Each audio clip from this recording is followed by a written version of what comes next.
Shalom, damai di hati, puji syukur kehadirat Tuhan yang Maha Kuasa. Hari ini saya Penatua Masri Kere, Sekretaris Jemaat Gemim Bukit Kasih Girian Permai, bersama dengan tim multimedia Marturia Jemaat Gemim Bukit Kasih akan membaca firman Tuhan dan MTPJ mulai dari tanggal 13 sampai tanggal 19 November tahun 2022. Untuk itu mari kita berdoa dengan penuh kerendahan hati.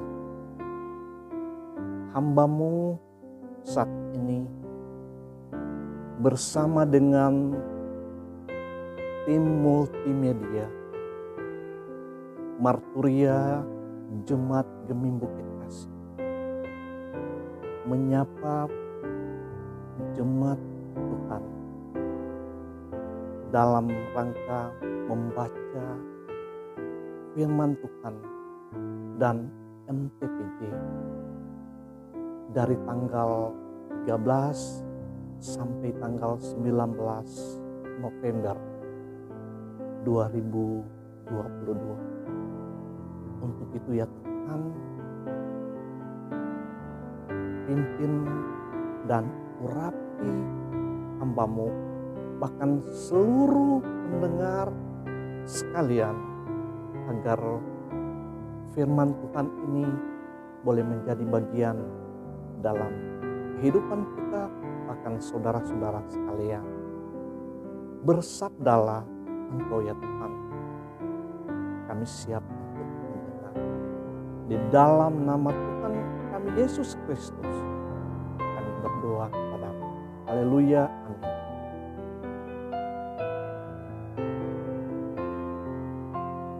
Adapun firman Tuhan yang akan kita baca pada saat ini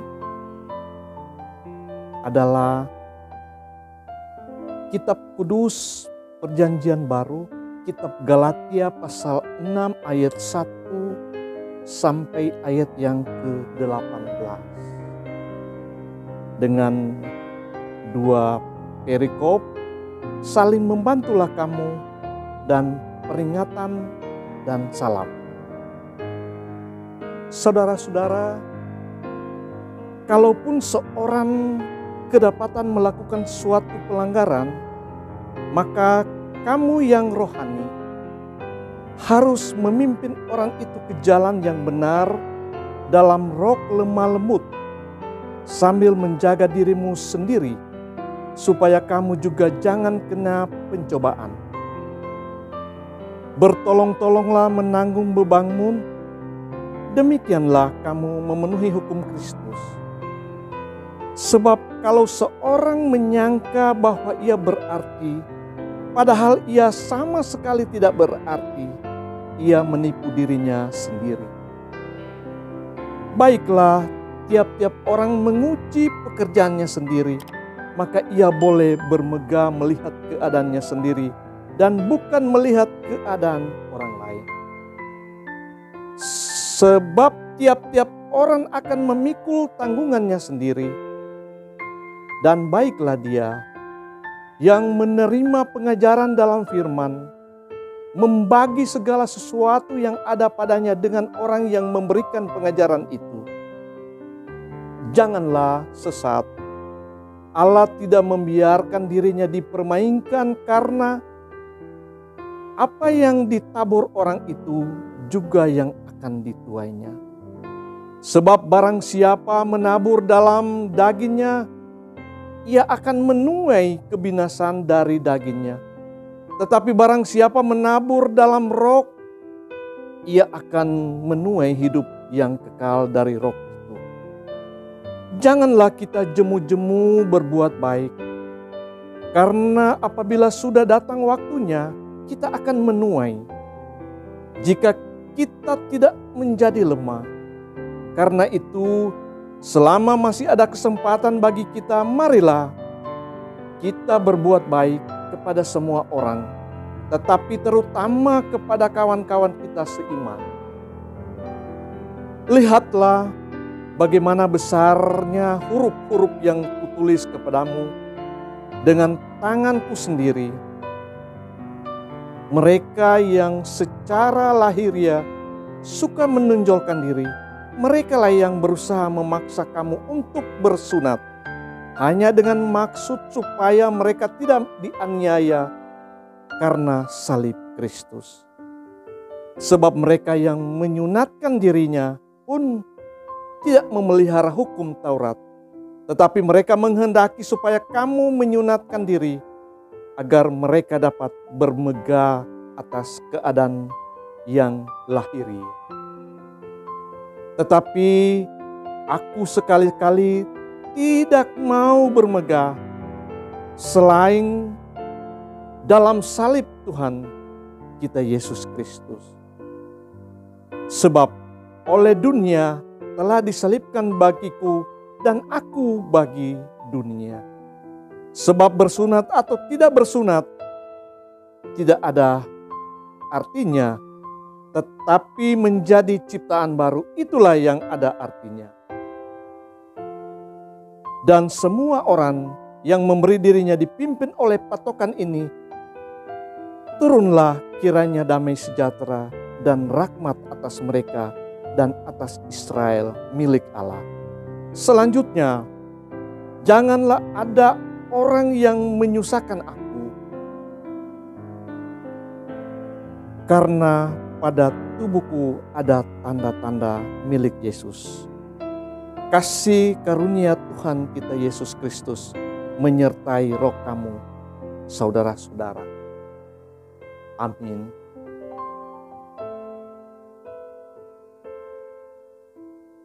Kita akan membaca MTPJ, tema bulanan Firman Tuhan Allah berkuasa memulihkan.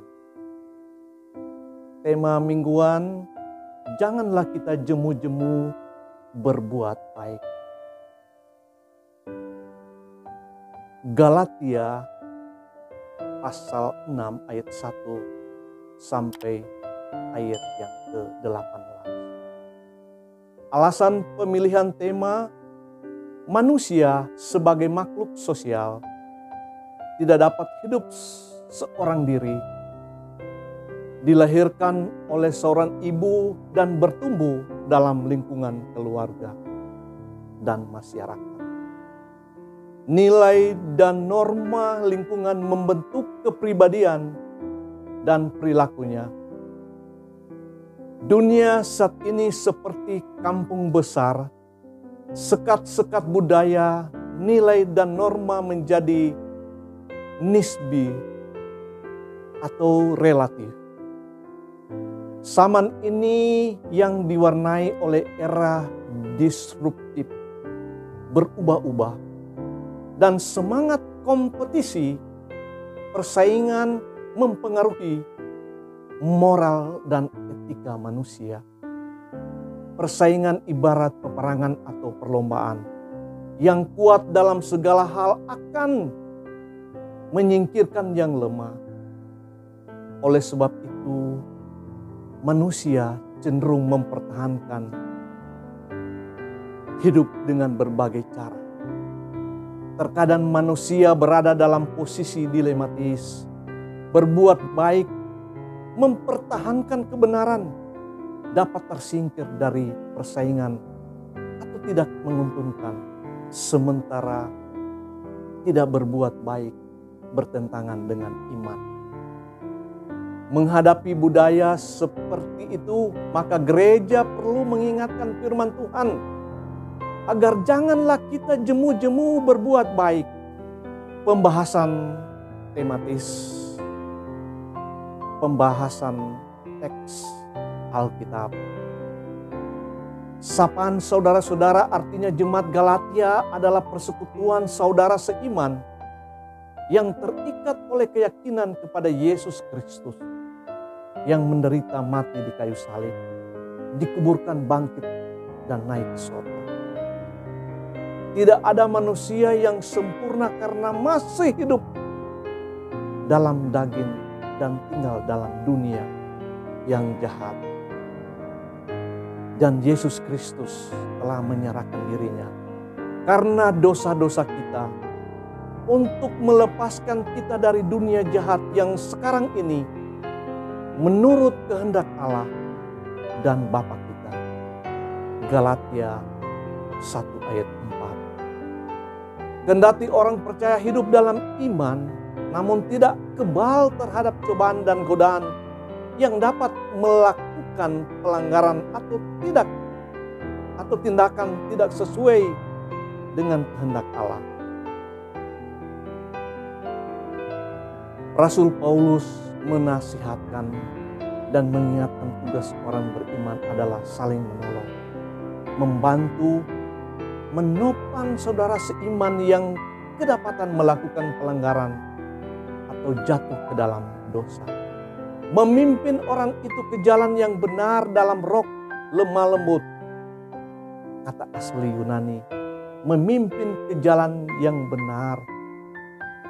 Katarstiso artinya to restore, memulihkan. Kata tirsete dalam perjanjian baru juga berarti meluruskan tulang sendi, membetulkan jaring atau jala. Oleh karena itu adalah kewajiban orang beriman dengan lemah lembut meluruskan, menginsafkan, mengajak bertobat saudara yang kedapatan melakukan pelanggaran agar hidup taat dan setia sebagai orang beriman, terutama pelanggaran yang dilakukan secara sengaja dan terencana. Dalam roh lemah lembut artinya bukan dengan murka dan amarah seperti orang yang bersuka atas kejatuhan saudaranya, melainkan dengan kelemah lembutan. Banyak teguran dan nasihat tidak membawa hasil karena disampaikan dengan kasar, keras, dan kemarahan. Tetapi apabila teguran dan nasihat disampaikan dengan tenang dan lembut sebagai wujud kasih sayang dan kepedulian yang tulus demi kebaikan orang yang diberi nasihat, maka ada kemungkinan teguran itu berdampak seperti diharapkan. Bukan marah, murka, dendam, mendiskreditkan, menjatuhkan, dan menghakimi, serta bersuka cita atas saudara kita jatuh ke dalam dosa. Jika telah bertobat, maka kita harus menghibur, menguatkan, meneguhkan, dan mengampuni mereka. Pengampunan adalah tujuan Tuhan Allah menganugerahkan Yesus Kristus sebagai penembus dan penyelamat dunia. Karena jikalau kamu mengampuni kesalahan orang, Bapamu yang di sorga akan mengampuni kamu juga. Tetapi jika kamu tidak mengampuni orang, Bapamu juga tidak akan mengampuni kesalahan. Oleh karena itu, janganlah saudara yang kedapatan jatuh ke dalam dosa dianggap sebagai musuh. Tetapi janganlah anggap dia sebagai musuh, tetapi tegurlah dia sebagai seorang saudara. 2 Tesalonika 3 ayat 15. Saudara-saudara, jika ada di antara kamu yang menyimpang dari kebenaran, dan ada seorang yang berbuat baik,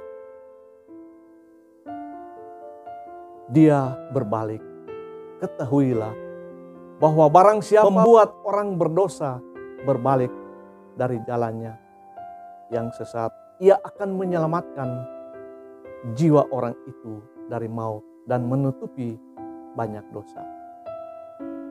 Seperti Yesus Kristus mengingatkan murid-muridnya untuk berjaga-jaga, demikian Paulus juga mengingatkan jemaat Galatia untuk waspada dan menjaga diri. Sebab ketika orang beriman lengah, godaan dan pencobaan datang dapat menggoyahkan iman dan jatuh ke dalam dosa. Kuasa kegelapan akan selalu mencobai, menguji, dan menggoda. Rasul Paulus mengatakan, sebab itu siapa yang menyangka bahwa ia teguh berdiri, hati-hatilah supaya ia jangan jatuh. Pertama Korintus 10 ayat 12. Manakala saudara seiman melakukan pelanggaran atau jatuh ke dalam dosa, maka kita yang rohani harus menasihati dan menegur dengan lemah lembut, penuh kasih sayang, dengan tujuan supaya ia bertobat. Karena dapat saja kita yang rohani sekali waktu melakukan pelanggaran. Menguji diri sendiri bukanlah membandingkan diri dengan orang lain, tetapi bercermin dari firman Tuhan. Ujilah dirimu sendiri. Apakah kamu tetap tegak di dalam iman?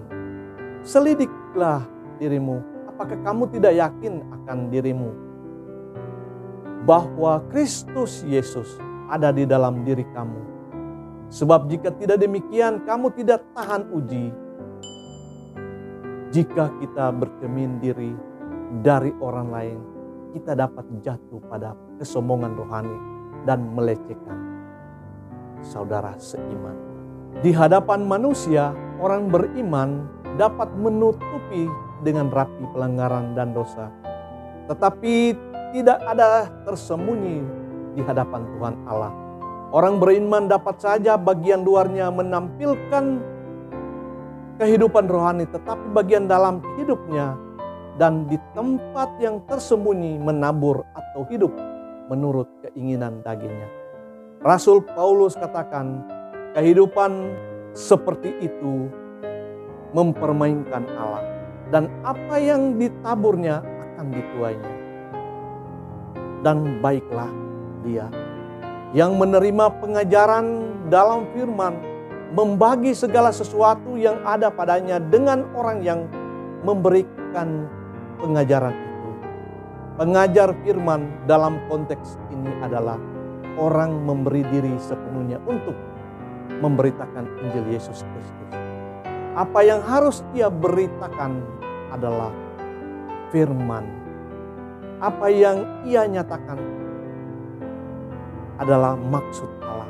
Sebab aku tidak lalai memberitakan seluruh maksud Allah kepadamu.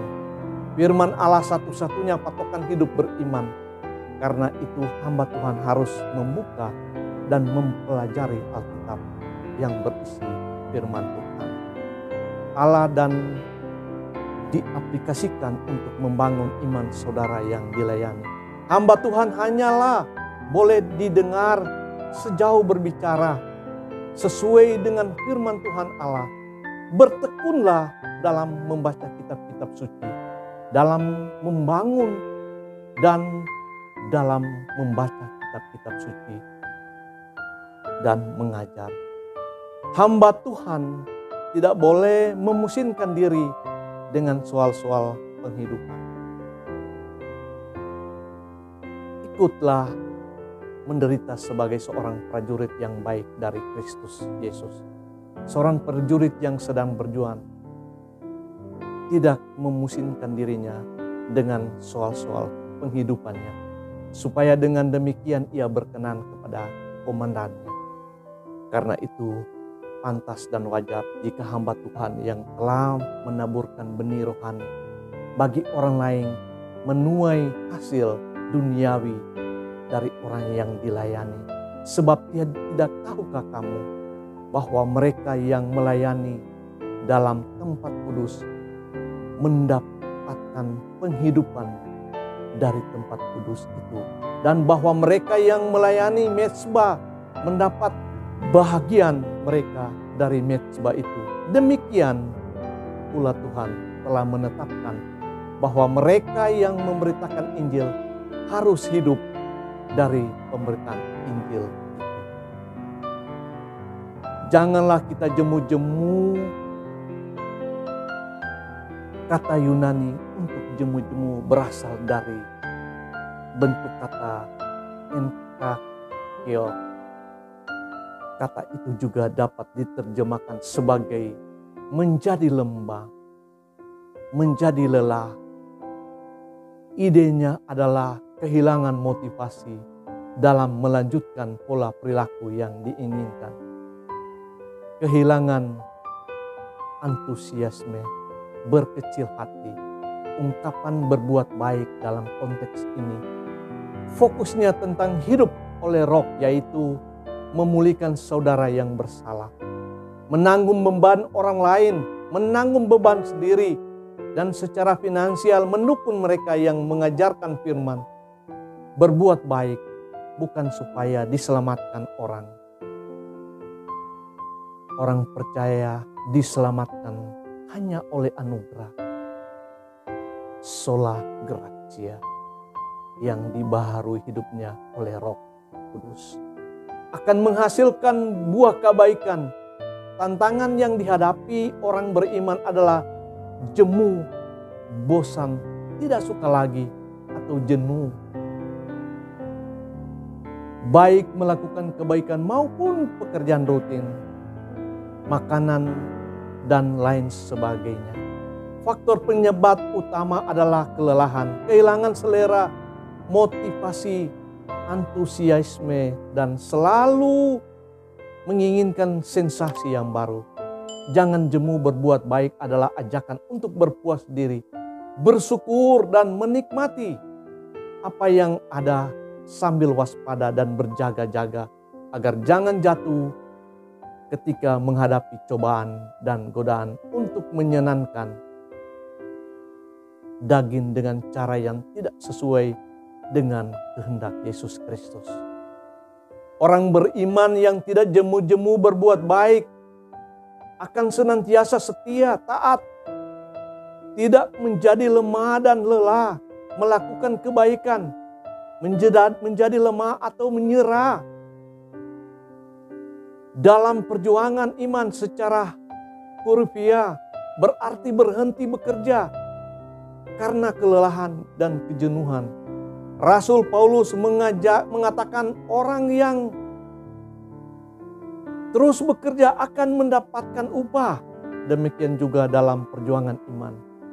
Karena itu saudara-saudaraku yang kekasih, berdirilah teguh, jangan goyah, dan giatlah selalu dalam pekerjaan Tuhan. Sebab kamu tahu bahwa dalam persekutuan dengan Tuhan jeripayamu tidak sia-sia.